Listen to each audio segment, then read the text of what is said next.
Salut à tous. Donc allez, la petite dernière. Donc ça c'est vraiment la dernière de dernière, hein. Ça là c'est la 20 francs américaine. Voilà. Non, enfin, je vous dis des bêtises, c'est la 20 dollars américaine. Voilà, donc je vous montre à quoi elle ressemble. Donc ça c'est la dernière pièce d'or que je commande. Après j'arrête avec l'or parce que là ça a atteint des prix hallucinants. Bon, il n'y en a plus beaucoup, mais là c'est vraiment ça monte un peu beaucoup. Maintenant je vais plutôt continuer avec les pièces en argent. Mais avec là, l'or, ça y est, je termine. Donc là, c'était la dernière, donc je vous montre à quoi elle ressemble, hein. Elle est, non, mais vraiment, elle est jolie, hein. C'est vraiment, elle est vraiment belle celle-là. Donc c'est la 20 dollars américaine. Elle est gravée 1904. Voilà. Donc voilà à quoi elle ressemble. Non, elle est vraiment chouette, hein. Franchement, je crois que j'en avais déjà une comme ça. Ben, comme ça m'en fera deux. Mais ça, c'est la dernière. C'est la dernière que j'achetais. Maintenant, j'arrête avec l'or. Maintenant, je vais passer à carrément autre chose. Voilà. Et pour ceux qui me posaient la question, où c'est que j'en étais au niveau patrimoine, et ben voilà où j'en suis. Alors là, donc cette pyramide hiérarchique, vous l'avez sans doute jamais vue, mais elle existe bel et bien. C'est la pyramide de l'évolution économique. Voilà. Donc c'est à vous de voir où est-ce que vous en êtes exactement. Voilà. Donc cette pyramide, on me l'avait fait voir au club d'investisseurs sur le territoire suisse, dans lequel je fais partie. Voilà. Donc on a regardé un petit peu où c'est que j'en étais à mon niveau personnel. Donc on a regardé un petit peu, donc moi je me trouve à peu près ici. Je suis encore un petit peu dans la sécurité, à moitié liberté, à moitié sécurité. Bon, je suis plus au niveau liberté, hein, parce que bon là je bosse quoi? Je bosse de septembre jusqu'à mai, il faut que je sois salarié. Mais après, à partir de mai jusqu'à septembre-octobre, si je peux être libre sans aucun problème. Et le but du jeu, bah, c'est de faire grossir cette période. Donc, je privilégie cette période parce qu'il y a le soleil, il fait chaud et j'ai pas envie d'aller bosser en usine quand il fait 40 degrés, d'accord. Octobre, novembre, quand il fait pourri, il n'y a rien d'autre à faire, ça me dérange pas, mais quand il y a le soleil, c'est bon. Bah, j'ai la possibilité de m'arrêter pendant cette période, voilà. Mais j'ai encore beaucoup de choses à apprendre au niveau de la liberté, quoi. Voilà, donc aussi un autre niveau pour vous situer à peu près, hein. Donc là, je suis au-dessus de la classe moyenne, c'est-à-dire je suis dans la classe moyenne supérieure, hein. J'ai pas honte de l'admettre, hein, voilà. Il y a un beau 90 ou 80% de la population qui est dans la classe moyenne. Bon, bah moi j'ai passé le niveau, voilà, c'est officiel, j'y suis, voilà. Donc bah, pour ça, bah oui, il faut acheter de l'immobilier. Il faut acheter de l'immobilier de rapport, il faut... Ouais, à mon niveau, j'ai des terrains, voilà, là, je commence à acheter des parts d'entreprise. Bon, c'est pas dur, c'est simplement qu'il faut apprendre à le faire, voilà. Au niveau de la monnaie, je suis plutôt sur le standard or, d'accord. Donc après, au niveau boulot, bah, je bosse en France dans deux boulots différents, hein. Je fais de la manutention dans une usine. Et certains week-ends, je fais de la sécurité incendie. Je suis agent de sécurité incendie dans un hôtel Ibis à Lyon, voilà. Et certains autres week-ends, eh ben, je travaille sur le tourisme maritime sur le territoire suisse, voilà. Donc en gros, ça me fait 3 boulots, voilà. Donc vous voyez, je suis pas du tout un branleur, hein. Donc maintenant, moi, mes horaires de boulot, ils sont simples. De septembre-octobre jusqu'à mai. Donc ça fait 8 mois de boulot. Mais là, 8 mois de boulot non-stop, hein. Là, cette année, là, depuis septembre, j'ai fait que ça. Boulot dodo, du lundi au vendredi.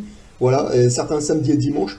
Mais par contre, bon, moi, je voulais m'arrêter début mai. Mais là, il se trouve que le client avait encore besoin de moi au mois de mai. Puis comme ça se passe bien, je lui dis, allez, c'est bon, y a pas de souci.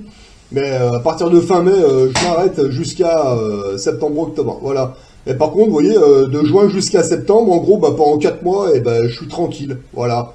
Je suis tranquille. Je fais vraiment ce que je veux. Et c'est ça l'avantage d'avoir une certaine liberté économique, d'avoir des comptes bien tenus, parce que justement, pendant cette période, eh ben, je suis pas obligé de bosser et je ne dépends d'absolument personne. Alors après, c'est sûr, il y en a certains qui vont venir me dire « Ouais, mais moi je travaille pas de l'année, puis ça se passe bien, machin. » Ouais, ça c'est plutôt les gauchistes, hein. Bon, vous envoyez de partout. Ouais, bon, ils se prennent pour des rois, ils se prennent pour des maîtres de l'univers, je sais pas quoi. Ouais, mais par contre, ils sont tous au RSA, les mecs. Alors évidemment, au RSA, ça c'est le truc, à mon niveau, il faut pas... Moi, j'y touche pas, ça. J'ai jamais touché à ça de ma vie, voilà. Parce que le RSA, c'est ce qui vous met en esclavage. C'est tout. Il n'y aurait pas le RSA. franchement, les gens, ils se bougeraient le cul, quoi. Mais la France, c'est le seul pays où il y a un RSA, des machins, des... Putain, mais ça, faut y arrêter, ça.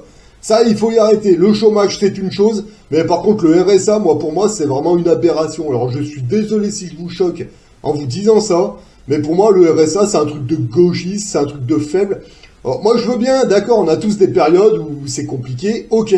Mais entre rester un an ou deux au RSA parce qu'on a un problème et après on démarre, et tous ces mecs qui restent toute leur vie au RSA, il y a un juste milieu quand même, faut arrêter, quoi. Voilà. Donc moi, ces gens-là, là, les gauchias, les écolos à la con et tous ces trucs là, bon voilà moi l'image que j'en ai, mais ça j'y supporte 5 minutes, même pas plus. Donc maintenant c'est à vous de voir, hein. Soit vous restez dans la classe moyenne avec les gauchias, les fumeurs de pétards et tous ces mecs là, c'est à vous de voir, ou alors vous faites l'effort, vous passez à la classe moyenne supérieure. Voilà, donc vous avez une économie bien tenue, vous arrivez à faire du profil avec vos immobiliers de rapport, et bah, vous faites grossir votre parc immobilier et vous devenez le patron, quoi. C'est très dur, ça, mais bon, c'est faisable, à savoir qu'il y a 90% de la population qui reste dans la classe moyenne, qui est le niveau le plus pourri, d'accord? Mais il y a que 1% de la population qui arrive à la dernière case, et je crois qu'il y a encore des cases encore au-dessus, voilà. Mais pour l'instant, on va en rester là. Alors la période la plus dure, le plus dur à faire, c'est de quitter la classe moyenne. Pour la classe moyenne supérieure, c'est le plus dur à faire. Parce que personne, absolument personne ne va vous aider, hein. Voilà, mais il faut en sortir. C'est primordial. C'est un truc de fou, hein, parce que là, la classe moyenne... après, une fois que vous êtes sorti de la classe moyenne, que vous êtes dans la classe moyenne supérieure, vous pourrez pas... Vous les fréquenter, la classe moyenne, comme ça, vite fait, mais... y a des gens qui vont vous approcher, qui vont s'approcher de vous, et des gens bien plus gradés que vous, quoi. Voilà. Ça, c'est clair et net. Alors moi, moi, mes conseils au niveau finance, moi, je vais pas aller chercher chez des mecs de la classe moyenne ou de la classe moyenne inférieure, etc., hein, comme beaucoup le font maintenant. Moi, je fréquente des gens qui sont plus gradés que moi, c'est-à-dire de la classe aisée, voilà. Donc moi, je sais que... après, vous avez millionnaires, multimillionnaires et milliardaires. Et moi, je sais qu'il y a encore des niveaux au-dessus, mais je sais pas ce que c'est. Et ça, c'était un gars au club d'investisseurs qui est plus gradé que moi, qui m'avait expliqué ça. Moi, il m'a expliqué jusqu'à milliardaire. Et après, moi, je sais qu'il y a encore des niveaux au-dessus, quoi. Voilà. C'est un parcours à faire. C'est très intéressant, mais il faut le faire. Il faut se lancer. Et ça vous donne de la liberté, ça vous donne du pouvoir. On a le pouvoir de faire des choses que la classe moyenne ne peut pas faire, c'est clair. Moi, actuellement, je les ai, ces pouvoirs, mais je sais pas encore m'en servir et j'en suis même pas encore conscient, quoi. Voilà. Et ça, on m'explique tout ça progressivement, mais avant, bah, il faut construire le truc, quoi. Ensuite, il y en a qui vont me dire, ah, mais pourquoi tu essayes de fréquenter que des mecs qui sont plus gradés que toi? Eh ben, ça, c'est très simple. Dans la classe moyenne, 90% de la population, qu'est-ce qu'ils vont faire quand ils vont demander des conseils financiers ou des trucs comme ça? Et ben eux, ce qu'ils vont faire, et ben ils vont aller voir des mecs qui sont encore en dessous d'eux, qui arrivent encore moins qu'eux, des clowns, des trolls, des alcooliques, voilà.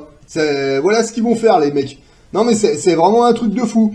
Quand eux, ils vont leur dire, ah bah allez acheter des bitcoins ou des boopcoins, vous savez, les monnaies numériques à la con, là. Bah pourquoi il y en a qui achètent ça? Mais parce que ils sont allés voir des clowns qui leur ont dit certainement, ah je vous en vends, venez je vous en vends, je vous vends des bitcoins, avec ça vous allez devenir je sais pas quoi. Ouais mais bon, ces mecs qui leur en vendent, bah c'est des clowns, voilà. Non mais tout simplement, si les gens ils ont acheté des bitcoins, c'est parce qu'il y a des clowns qui sont arrivés en masse et qui leur ont dit achetez mes bitcoins, vous allez voir, vous allez devenir riche, machin. Mais bon, ça reste des clowns, ça reste des commerçants, voilà, des bitcoins, des sestrels, toutes ces conneries. Mais jamais vous allez voir la classe moyenne, allez voir la classe moyenne supérieure pour leur demander des conseils. Ça, vous ne le verrez jamais. Alors que nous, la classe moyenne supérieure, vous croyez qu'on va les demander aux 90% là, de la population là? Ah non, sûrement pas. Hein. Sûrement pas. Non, on va aller voir les mecs au-dessus de nous et puis voilà. Et puis on a des bons conseils, genre acheter de l'or, de l'argent, des parts d'entreprise, de l'immobilier de rapport, des trucs vraiment solides, quoi. Voilà. Mais ça, la classe moyenne, ça, ils refusent de le faire, quoi. Et ils le feront jamais. Ensuite, nous, à notre niveau personnel, pourquoi on irait voir des mecs qui nous racontent que des conneries? On le sait très bien.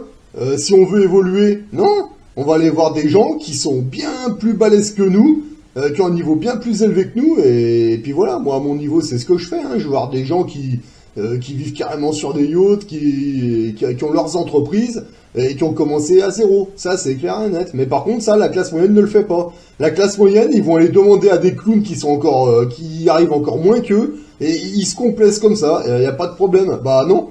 Non, moi, je suis désolé. Moi, je préfère aller voir des gens.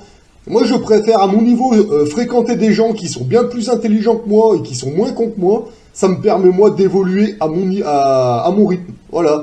Mais moi, la classe moyenne, honnêtement, ça va, c'est bon, quoi. C'est bon, j'ai fait le tour. Pour ceux qui me demandaient où c'est que j'en étais dans l'investissement en entreprise, bah voilà, hein, donc là, je commence avec la première, donc c'est avec Total Energy. Donc, bah, je vous montre, hein, j'en avais acheté 500 et j'avais renvoyé un peu plus de 500 quand il y avait eu le mini crash à Wall Street, voilà.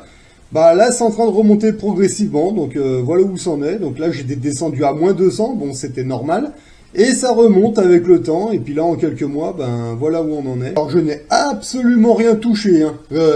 Donc, quand j'avais fini, j'ai fait le dernier investissement après le crash, donc là, bah, j'étais à moins 200, ce qui était normal. Et puis, avec le temps, avec les jours, les semaines, les mois, bah, ça remonte, voilà. Donc là, j'ai regardé, hier, j'étais à moins 24,73, voilà, donc c'est quasiment que dalle.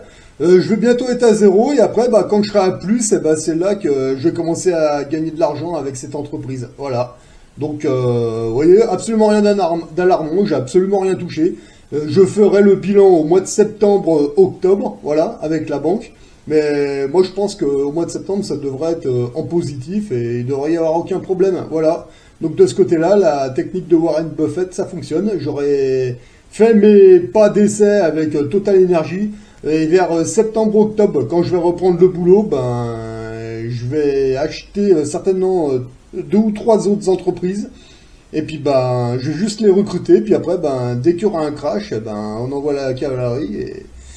Et puis c'est parti, voilà. Voilà où j'en suis, et pour l'instant ça se passe très bien, ça avance doucement mais sûrement, mais là c'est vraiment prometteur, quoi. Voilà. Voilà, si, j'espère que je vous ai donné des bonnes idées, et puis ben moi je vous souhaite de bons investissements à tous et à une prochaine.